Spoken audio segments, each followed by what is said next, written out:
Dapat ay dudurugin ng Rusya ang Ukraine. Lahat ay pabor sa bansa. Libo-libong sundalo, tangke, armored na sasakyan, at unit ng artilleriya na di na alam ng Ukraine kung ano ang uunahin nilang tamaan. Isang Air Force na may napakaraming modernong fighter jet, kabilang na ang ilan sa pinaka-advanced na modelo sa buong mundo. Inaasahan na dadalhin ng Russia ang lahat ng ito para sakupin ang Ukraine sa loob ng ilang linggo, kung hindi man ilang araw, pero hindi iyon nangyari. Sa halip, dinudurog ng Ukraine ang Russia.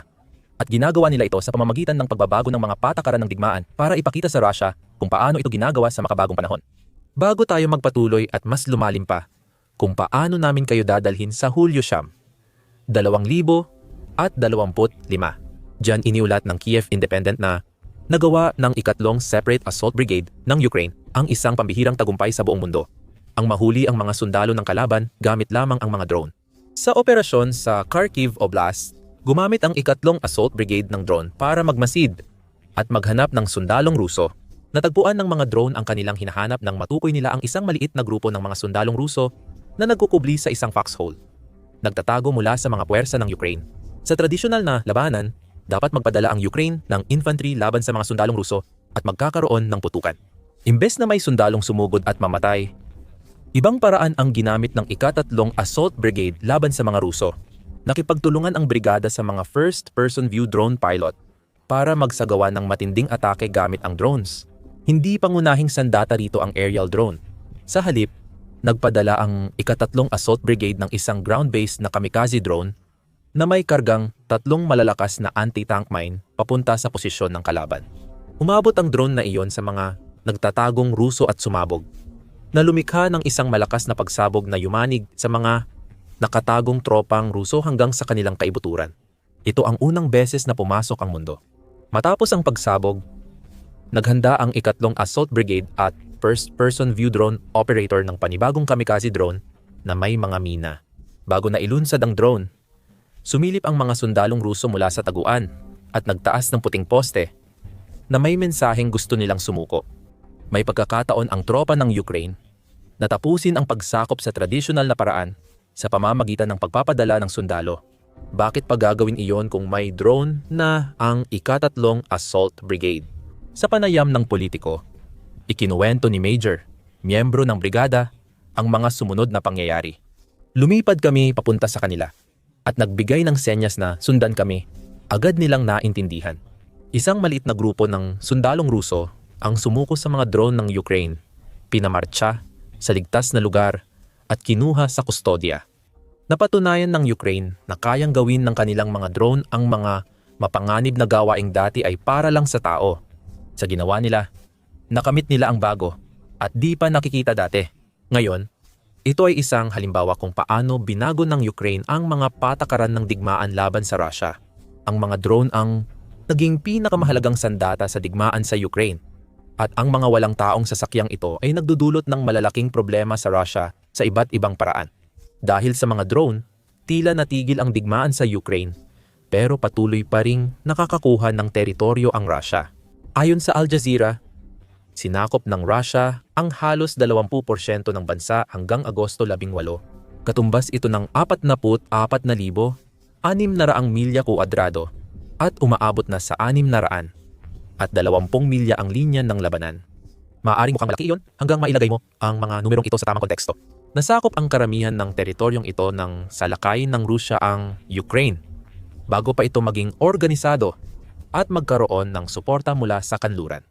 Simula Nobyembre 12, 2022 hanggang Agosto 2025, 0.77% lang ng Ukraine ang nakuha ng Rusya mula sa unang pagsakop. Napag-usapan na namin ito sa ibang video, kaya panoorin mo iyon para malaman kung bakit. Mabagal ang progreso ng Rusya. Ang simpleng katotohanan dito ay hindi dapat ganito kabagal ang pag-usad ng Rusya. Ayon sa papel, mas malakas ang militar ng Rusya kaysa Ukraine sa lahat ng tradisyonal na sukatan.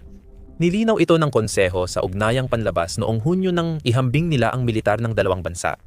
Ayon dito, ang Rusya ay may 134 milyong aktibong sundalo kumpara sa 700 at 30,000 ng Ukraine. Halos triple ang tangke ng Rusya na 6,200 at 15 unit ng artilleriya kumpara sa 1,800 at 77 ng Ukraine.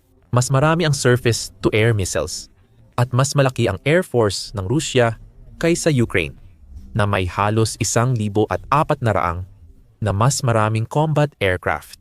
Sa totoo, dapat madali para sa Rusya ang digmaan sa Ukraine pero hindi nangyari. Lahat ng ito ay dahil sa kahangahangang inobasyon ng drone ng Ukraine.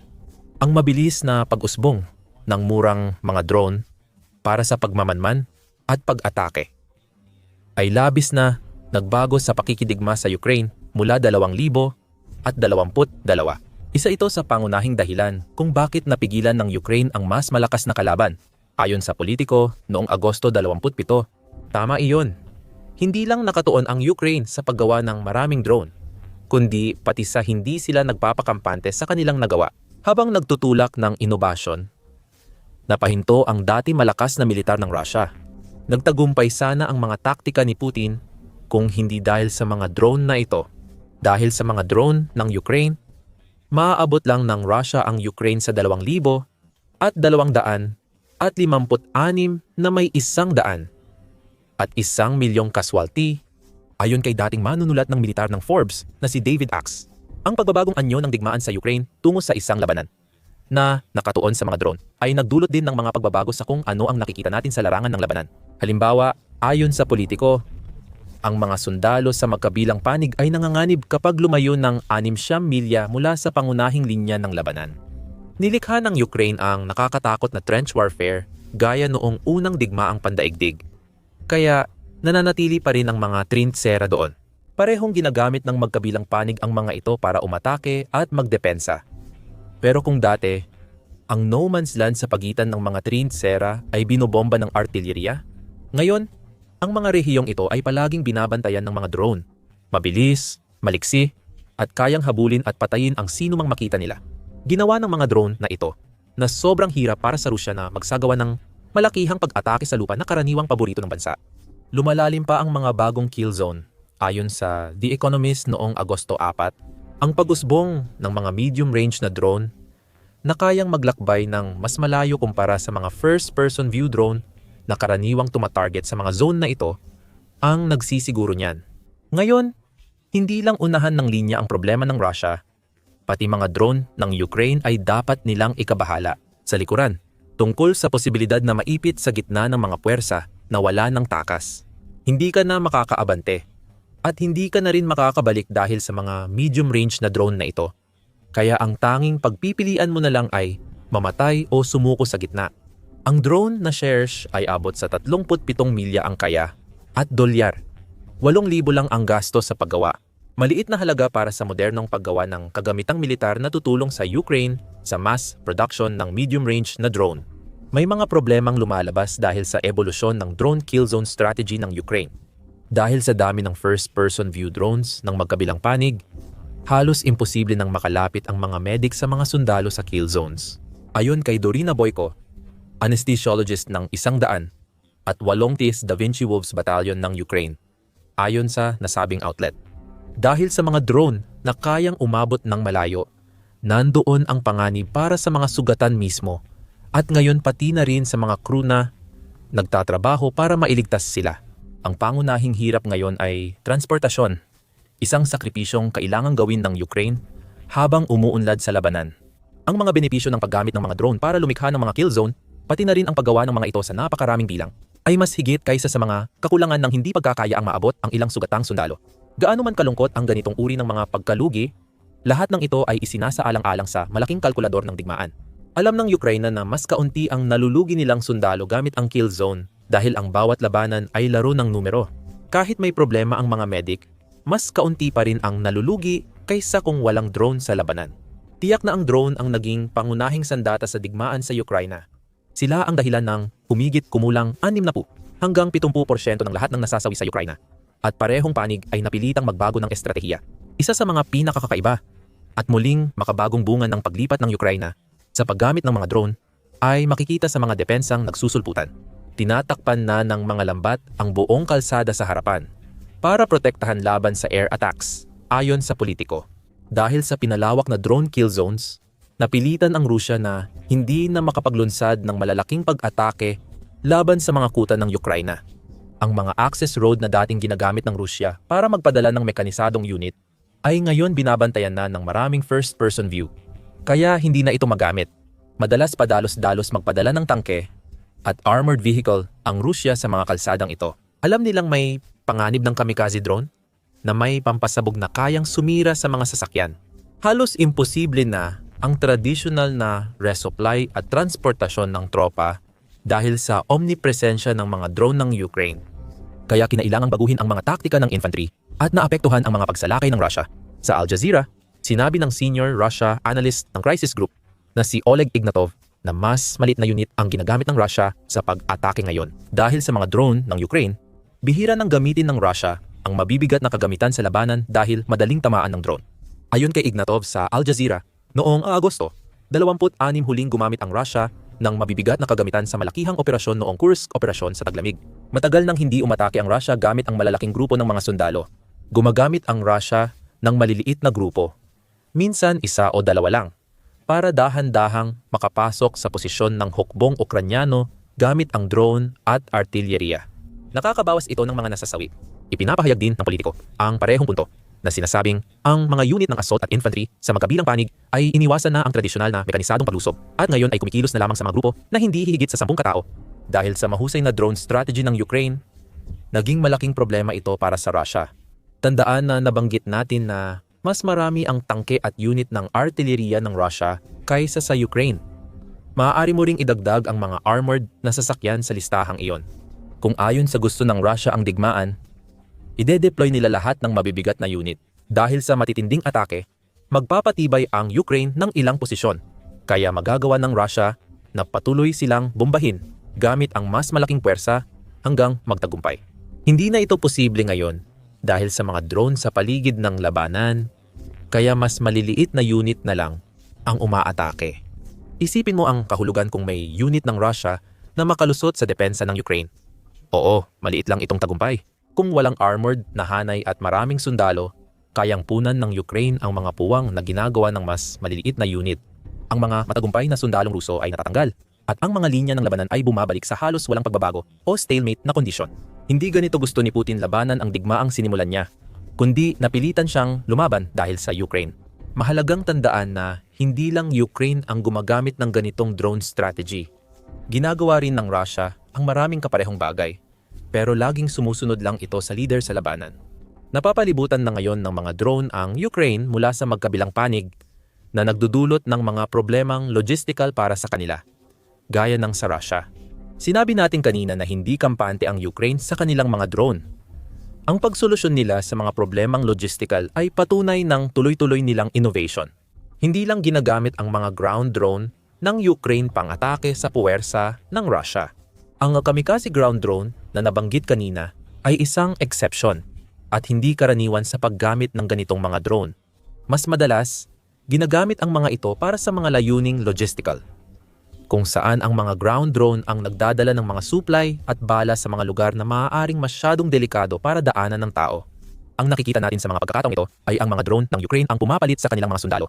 At ito ay isang punto na tatalakayin pa natin mamaya sa video. Todo gamit ng Ukraine ang ground drone na ngayon. Sabi ng Kiev Independent, mahigit 200 kumpanyang Ukrainian ang gumagawa ng disenyo ng ground drone. Mula sa mga modelong pang-atake hanggang sa mga drone na kayang magdala ng mga sugatang sundalo palayo sa labanan, dumarami na ang mga ito. Ang pagtutok sa mga ground drone ay halos isang mandato na sa ngayon. Target ng bansa na magkaroon ng 15,000 nito sa imbakan bago matapos ang 2,000 at 25. At patuloy silang pumipirma ng kontrata sa bagong manufacturer.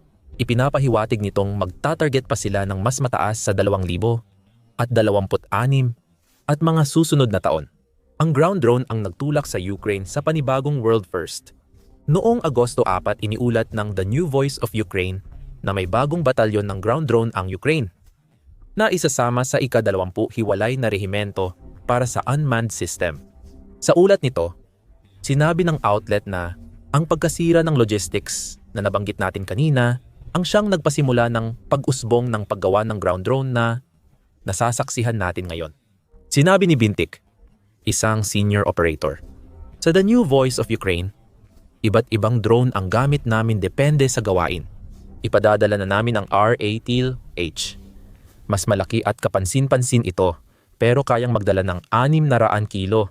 Ang kargamento ay papunta sa isang unit na tinatawag naming Vampire Squad. Dahil hindi sila mismo nasa harapan, pwede kaming gumamit ng mas malaking drone dito. Dapat ikabahala ng Russia na gumagawa ang Ukraine ng maraming uri ng ground drone na may iba't ibang gamit. Hindi lang ang pagdami ng mga ito.